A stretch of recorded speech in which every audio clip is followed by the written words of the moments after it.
Good morning everyone. मेरा नाम अर्शीन है and this video is about E society software. पहले मैं आपको एक ब्रीफ इंट्रोडक्शन देती हूँ अबाउट ई सोसाइटी सॉफ्टवेयर।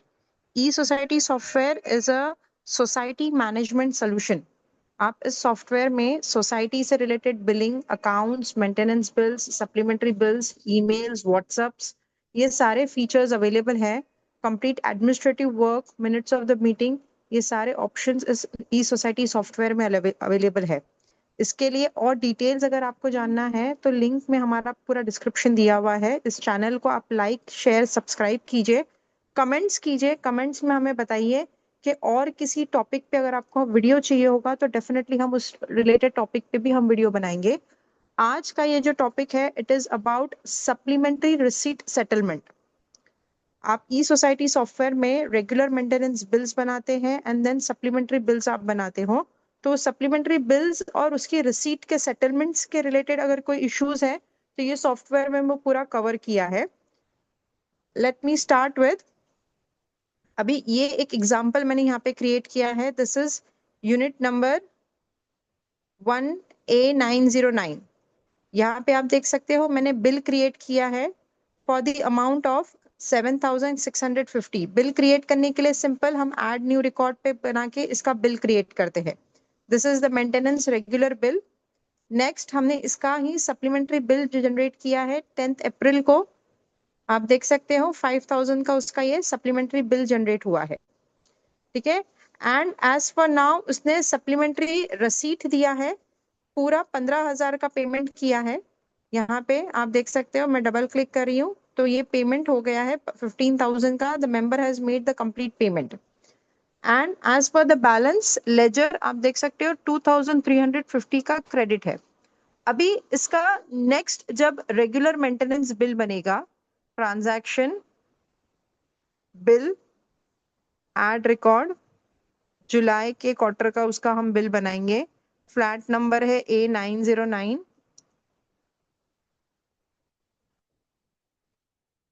आप यहाँ पे देख सकते हो इसको बैलेंस दिखा रहा है, जो एंटर एरियर्स है -7350। इट मींस उसको क्रेडिट बैलेंस दिखा रहा है। अभी अगर मैं इसी के आपका लेजर को यहाँ पे शो करूंगी साथ में, सो अमाउंट में डिफरेंस दिखता है। ऐसा हो जाता है कि क्यों ये लेजर बैलेंस तो करेक्ट है बट यहाँ पे क्यों डिफरेंस दिखा रहा है। ये डिफरेंस क्यों हो रहा है, अभी अगर इसी का अगर मैं मेंटेनेंस के अलावा सप्लीमेंट्री बिल क्रिएट करती हूँ, transaction and then supplementary bill, add record, I'll give a date, suppose 10 मई,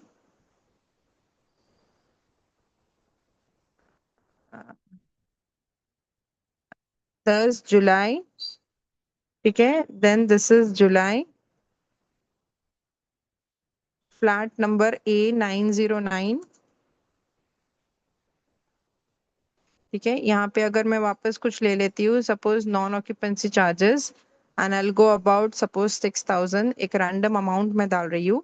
तो आप यहाँ पे देख सकते हो इसके एरियर्स में ये प्रिंसिपल बैलेंस दिखा रहा है। मैं इसको सेव करती हूँ।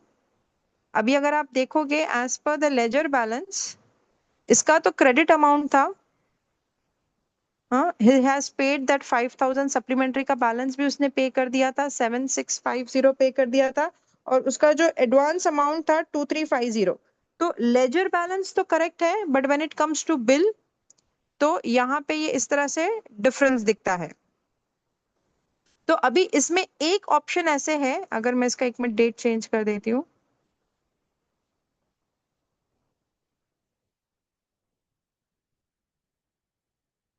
एक ऑप्शन इसमें ऐसा है जो ई सोसाइटी सॉफ्टवेयर में है। एक तो हमने बिल फॉर्मेट बनाया है, quick menu bill formats. Bill formats में bill with receipt and supplementary balance. ये मैं इसको सेट करती हूँ, सेट रिपोर्ट। यहाँ पे अभी अगर मैं इसी लेजर हेड पे जाती हूँ A909 एंड अगर मैं जुलाई का क्वार्टर का बिल निकालती हूँ तो मेरा अमाउंट 5,300 ये आना चाहिए। So when I click on this bill, यहाँ पे आप देखोगे अमाउंट डिफरेंस है। ये क्यों है ये भी मैं आपको बताऊंगी, बट अगर मैं इसी को प्रिंट करती हूँ, so do you want system input print, yes, मैं इसको ओके करती हूँ, यस। आप यहाँ पे देखोगे बराबर सेटल होके 5300 आ रहा है। इसी को मैं वापस यहां से अगर आपको दिखाऊंगी, जो ये मेरा जो जुलाई का रिकॉर्ड है that is for 5300 as per ledger, और वही मैं अगर बिल प्रिंट कर रही थी,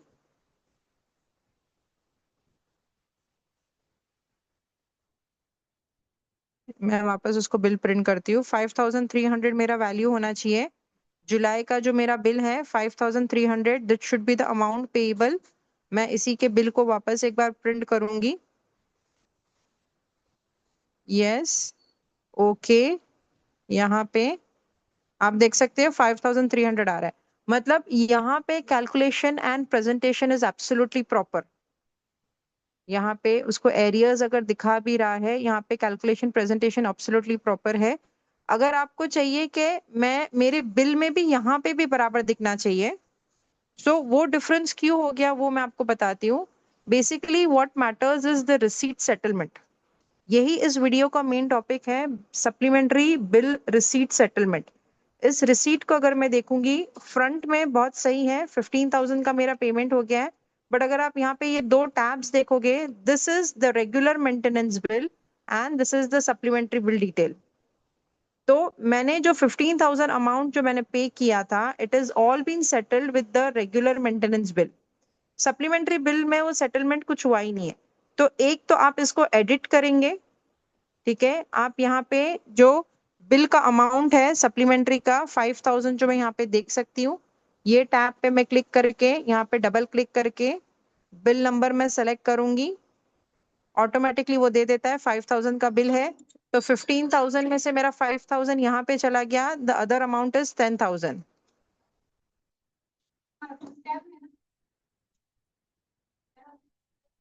यहाँ पे मैं इसको अभी सेव कर देती हूँ।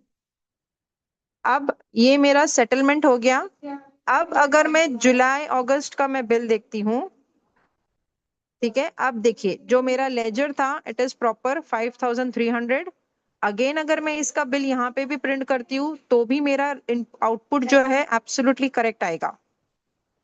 यहाँ पे बता रहा है कि सप्लीमेंट्री का बिल का एरियर्स पूरा जीरो हो गया, ऑब्वियसली उसने पेमेंट कर दिया, और जितना भी एडवांस पैसा था सब रेगुलर मेंटेनेंस बिल में आ गया। So this is both the option. आप सप्लीमेंट्री बिल के सेटलमेंट कर सकते हैं, यहाँ पे बिल को प्रिंट कर सकते हैं। मैं स्ट्रांगली रेकमेंड करते हैं कि आप ये फॉर्मेट यूज करो, this is supplementary receipt format. इसका बेनिफिट एडवांटेज ये है कि एक तो आपका प्रिंटिंग स्टेशनरी कॉस्ट बच जाएगा। आपको supplementary bill and maintenance bill को अलग अलग प्रिंट करने की जरूरत नहीं है, एक ही बिल में आप दोनों अमाउंट एक साथ रिफ्लेक्ट करके टोटल अमाउंट पेएबल जो भी है वो डेफिनेटली वहां पे आएगा। ये एक बहुत अच्छा रिपोर्ट फॉर्मेट है, आप इसको यूज कर सकते हो। दूसरा एक क्वेश्चन आता है जो अभी मैंने मैनुअल वर्क किया, when it comes to regarding this receipt, मैंने मैनुअली इसको यहाँ पे 10,000 डाला, यहाँ पे 5,000 डाला। बहुत से लोगों का कहना है कि ये ऑटोमेटिकली हो जाना चाहिए, why we have to do the calculation, क्योंकि अभी ये 15,000 तो राउंड फिगर है, ऑड फिगर्स भी होते हैं। अभी मैं पहले इस रिसीट को डिलीट करती हूँ। Yes, yes, it will reflect my arrears, correct. अब मैं 15,000 की रसीद में बनाऊंगी, और अदरवाइज ये ले लो 12,650। I want it to be complete nil balance होना चाहिए। What I will do is, quick menu पे मैं क्लिक करूंगी, यहाँ पे मेंबर रिसीट, ठीक है, यहाँ पे मैं डेट डाल देती हूँ, सपोज 15 अप्रैल, ठीक है, टू द बैंक, शो। यहाँ पे मेरा जो नंबर है 8909, यहाँ पे आप देख सकते हैं ऑप्शन है सप्लीमेंट्री के, इसको मैं टिक कर दूंगी। यहाँ पे उसका टाइप ले लूंगी जनरल, यहाँ पे मैं अमाउंट डाल दूंगी, यहाँ पे जो मेरा था अमाउंट और एस अमाउंट, अमाउंट और एस अमाउंट जो था यहाँ पे मैंने डाल दिया 5,000। और यहाँ पे जो मेरा अमाउंट था 10,000। तो एक ही साथ मेरा ये दोनों अमाउंट सेटल हो जाएंगे। तो this will be more convenient, मुझे यहीं से पता चल जाएगा। अगर मैं यहाँ पे अगर आप क्लिक करती हूँ मेरे नाम पे, यूनिट नंबर पे, आप नीचे देख सकते हो मुझे वैल्यू दिख रही है। This is the total balance pending. Total balance जो पेंडिंग है वो यहाँ पे मुझे दिख रहा है नंबर, सप्लीमेंट्री का जो बैलेंस है एंड रेगुलर का जो बैलेंस है। मैं अभी इसको सेव करती हूँ। ठीक है, यहीं पे मैं डबल क्लिक करूंगी। आप देख सकते हो मेरा ये 10,000 रेगुलर में सेटल हो गया एंड 5,000 मेरा सप्लीमेंट्री में सेटल हो गया। ऑटोमेटिकली यहाँ पे दोनों जगह पे मेरा बराबर सेटलमेंट हो गया। अब अगर मैं इसके लेजर बैलेंस में जाऊंगी, do you want to close the form? Yes. यहाँ पे आप देख सकते हो ये मेरा जुलाई का जो बिल है, ठीक है, जैसे बराबर प्रॉपर सेटलमेंट होके ये बैलेंस यहाँ पे आ गया है। इसी में और एक कंडीशन मैंने ऐसे क्रिएट किए हैं। यहाँ पे मान के चलिए ये मेरा रेगुलर मेंटेनेंस बिल है 7,650 का, ये रिसीट है 4,000 एंड द सप्लीमेंट्री बिल। अक्सर ऐसा होता है कि कभी कोई मेंबर एडवांस ऑलरेडी पे कर देता है सप्लीमेंट्री बिल में, तो अभी ये बिल में यहाँ पे ये एडवांस दिखना चाहिए और इसका बिल अमाउंट 0 होना चाहिए।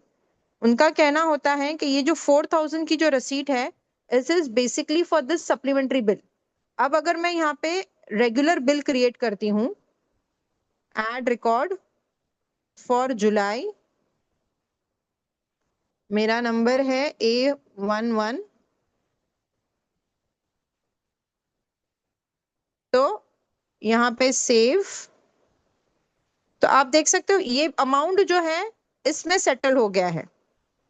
4,000 का जो अमाउंट है बेसिकली रेगुलर मेंटेनेंस में सेटल हो गया है। मैं चाहती थी कि वो सप्लीमेंट्री में सेटल होना चाहिए। This 4,000 amount is basically the advance amount for this supplementary bill. लेकिन अब मैं यहाँ पे ये रेगुलर मेंटेनेंस का बिल ओपन कर रही हूँ, तो ये यहाँ पे मुझे सेटल दिख रहा है। यहाँ पे मुझे वो प्रिंसिपल में यहाँ पे सेटल दिख रहा है, यहाँ पे वो दिख रहा है। तो मुझे यहाँ पे क्या करना होगा, यही जो मेरा रिसीट है, this is the main settlement of the supplementary receipt. Supplementary receipt के लिए इसको मैं एडिट करूंगी। ये अगेन जो टैब्स है, this is regular maintenance, this is supplementary bill के लिए। रेगुलर मेंटेनेंस पे यहाँ पे मैं टिक करके इसको 0 कर दूंगी, और सप्लीमेंट्री बिल डिटेल्स में यहाँ पे मैं इसको बिल नंबर को सेलेक्ट करूंगी and see it will come automatically. मैंने यहाँ पे 4,000 अमाउंट डाल दिया, इसको मैंने सेव कर दिया। ये आपको क्यों कह रहा है you are making a wrong voucher date entry? Basically जो बिल है वो बाद में बना है और पहले मैं एडवांस में रसीद बना रही हूँ, तो ये एक क्रॉस चेकिंग हमने सॉफ्टवेयर में रखा है जस्ट टू मेक श्योर कि आप कभी कोई गलत एंट्री तो नहीं करें, स्पेशली डेट्स के रिलेटेड। इसलिए ये मैसेज आता है, but it will not stop you from entering the data. ये जस्ट आपको एक वार्निंग दे रहा है, आपको ये स्टॉप नहीं करेगा। मैं इसको क्लिक ओके करती हूँ। Do you want to continue? Yes, मुझे इसको कंटिन्यू करना है because this is my advance receipt. अब अगर मैं ये बिल को ओपन करती हूँ तो देखिए यहाँ पे ये -4,000 दिखा रहा है। यहाँ पे ये दिखाता है कि इसका ये रिसीट हो गया है 4,000 का। यहाँ पे मुझे एडजस्टमेंट स्टेटस भी दिखता है इसी बिल के फॉर्म पे। इफ दैट पर्टिकुलर बिल का पेमेंट हो गया है तो मुझे इसी फॉर्म पे एडजस्टमेंट ऑफ रिसीट का सेटलमेंट स्टेटस यहीं पे दिखाई देता है। यहीं पे भी आप देख सकते हो, मैंने उस पर डबल क्लिक किया, यहाँ पे जो लिखा है receipt 4,000 on this settlement status, मैंने यहीं पे डबल क्लिक किया तो यहाँ पे भी मुझे दिखता है कि मेरे वो कौन से डेट को मैंने वो रिसीट का पेमेंट किया था, कौन सा वाउचर है वो मेरा। तो ये एक फीचर है ई सोसाइटी सॉफ्टवेयर में कि आप वहीं पे डबल क्लिक करोगे, you will have a detail entry of that particular voucher है या बिल है। यहाँ पे भी मैं वापस डबल क्लिक करूंगी तो again this my vouchers open up, so it is easy to navigate from one page to another. तो ये दो कंडीशंस मैंने यहाँ पे क्रिएट किए थे। वन इज लाइक पूरा पेमेंट जो था एक साथ, दिस रिसीट ऑफ 15,000, इसको आपको रेगुलर और सप्लीमेंट्री में दोनों में सेटलमेंट करना था। एंड दिस अनदर केस जहां पे आपको ये पूरा अमाउंट सिर्फ सप्लीमेंट्री का एडवांस बनाना था। So these are the two test cases. इसके रिलेटेड अगर आपके कुछ क्वेश्चंस है तो मुझे बताइए। सप्लीमेंट्रीज सेटलमेंट्स के साथ इसमें और एक मैं एक फीचर मैं आपको बताती हूँ, अगर आपको जानना है, क्योंकि ये जो लेजर है this is a combined ledger comprising of regular and supplementary balance. आपको एक लेजर के लिए चेक करने के लिए दो ऑप्शंस हैं, रिपोर्ट्स, अकाउंट्स, मेंबर लेजर। आप यहाँ पे अलग से आप देखेंगे सप्लीमेंट्री और कंबाइंड, तो आप यहाँ से ऑप्शंस में आप लेजर्स देख सकते हो। और अदरवाइज यहाँ पे किसी भी बिल पे आप क्लिक करें, click any bill on any page. Bill pay click करने के बाद नीचे लेजर है नंबर 4 पे, एंड यहाँ पे लेजर सप्लीमेंट्री आप देखें तो दिस इज मोर क्लियर। ये आपको और इजीली समझ में आएगा ज्यादा क्लैरिटी के साथ कि मेरा सप्लीमेंट्री बिल बना था 5000 का, उसी का मेरा रिसीट एडवांस है। अभी जो मैंने पहले जैसा केस बनाया था अगर मैं उसको वापस वैसे कर देती हूँ, सपोज दिस वन, ठीक है, जैसे अगर आप यहाँ पे देख सकते हो, यहाँ पे भी जो मैं नाम पे डबल क्लिक करूंगी मुझे यहाँ पे भी लेजर मिलता है। It can show me receipt then 5000 का सेटलमेंट, ये रेगुलर बिल्स है, यहाँ पे भी बिल और रसीट का सेटलमेंट। यहाँ पे मोर कन्वीनियंट वे आपको दिखता है, क्योंकि यहाँ पे देखो आपको बिल नंबर 2163 और वही रसीट जो बना है इट इज सेटल्ड, कौन सा बिल सेटल हो रहा है 2163। तो यहाँ से भी देखने के लिए आपको ज्यादा इजी कन्वीनियंट ऑप्शंस है। यहाँ पे भी अगर सप्लीमेंट्री बिल पे जाती हूँ तो यहाँ पे भी वो पता चल जाता है। अगर जो मेरा पहले का प्रीवियस का स्टांस था जहां पे मैंने ये जो बिल था, सपोज जो मैंने सप्लीमेंट्री में नहीं बनाया था, इसको अगर मैं वापस एक बार डिलीट करती हूँ,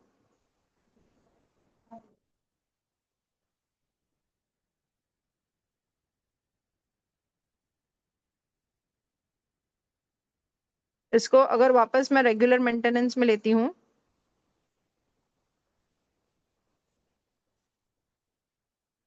तो देखिए इमिजिएटली मेरे यहाँ के लेजर में कोई डिफरेंस नहीं दिख रहा है। मेरा 4000 का रिसीट था, 4000 का बिल है, यहाँ पे मुझे सब कुछ बहुत अच्छे से क्लियर दिखता है। यहाँ पे अगर आप बिल देखोगे ये 4000 का बिल दिखाता है, पेंडिंग है, बट एक्चुअल में मेरे as per the case I created it is the advance money already received. तो मैं अगर इसको ये लेजर में देखूंगी, ओवर हियर बिल के नीचे नंबर 4 लेजर में अगर मैं देखती हूँ, यहाँ पे देखती हूँ, तो यहाँ से मुझे और क्लैरिटी मिलता है कि मेरा ये 4000 का बिल पेंडिंग है। तो अगर मैंने रसीद बनाई थी तो वो रसीद देखिए यहाँ पे सेटल हो गई है with the regular maintenance bill. So इस तरह से आप लेजर्स को आपके देखिए, यहाँ पे सप्लीमेंट्री का रेगुलर का लेजर, ये लेजर आपको और क्लैरिटी देगा कि आपकी जो रिसीट पर्टिकुलरली सेटल हुए हैं वो अगेंस्ट विच बिल है। यहाँ पे आप देख सकते हो बिल नंबर 2161, यहाँ पे भी आप देख सकते हो this receipt is for the bill number 2161। ये आपको और क्लैरिटी से देगा। इस लेजर को यहाँ पे नहीं रखने की वजह ये है कि ये वाला जो स्क्रीन रहता है, ये जो फॉर्म रहता है, बिकॉज जो मेंबर आता है वो डायरेक्टली यही पूछता है कि मेरा टोटल पैसा कितना बाकी है। So this will give you the total amount 15,428। अगर किसी को पूरा एक साथ सेटलमेंट करना है तो this is the total combination, आपको इंडिविजुअल कैलकुलेशन करने की जरूरत नहीं है, बट जस्ट फॉर अंडरस्टैंडिंग कि मेरे अलग अलग लेजर बैलेंसेस कितने हैं। आप इसके भी दो ऑप्शंस है, यहाँ पे रिपोर्ट्स में, अकाउंट्स में जाके, मेंबर लेजर में, यहाँ पे आप लेजर्स देख सकते हो, but this is the print format. और यहाँ पे आप जब जाओगे कोई भी बिल पे आप क्लिक करो, एनी बिल यू क्लिक, नाम पे क्लिक करो, नाम पे क्लिक करने के बाद ये जो ग्रिड व्यू आता है यहाँ पे लेजर सप्लीमेंट्री अलग से है और लेजर ऑफ रेगुलर बिल अलग से है, and this is combination again regular and supplementary bill. और आपको ये बाइफर्केशन देता है प्रिंसिपल, इंटरेस्ट एंड टैक्स, है ना, it will show you exactly कैसे सेटलमेंट हुआ है, पहले इंटरेस्ट का सेटलमेंट हुआ है या पहले टैक्स का सेटलमेंट हुआ है। It will give you very clear picture, clear idea. और आप इसको प्रिंट भी करोगे, यहीं से ये प्रिंट हो जाएगा एकदम क्रिस्टल क्लैरिटी के साथ, ये आपको प्रिंटिंग करके देता है कि बिल है, रसीट है, कौन सा वाला सेटलमेंट हुआ है। Any questions related to this?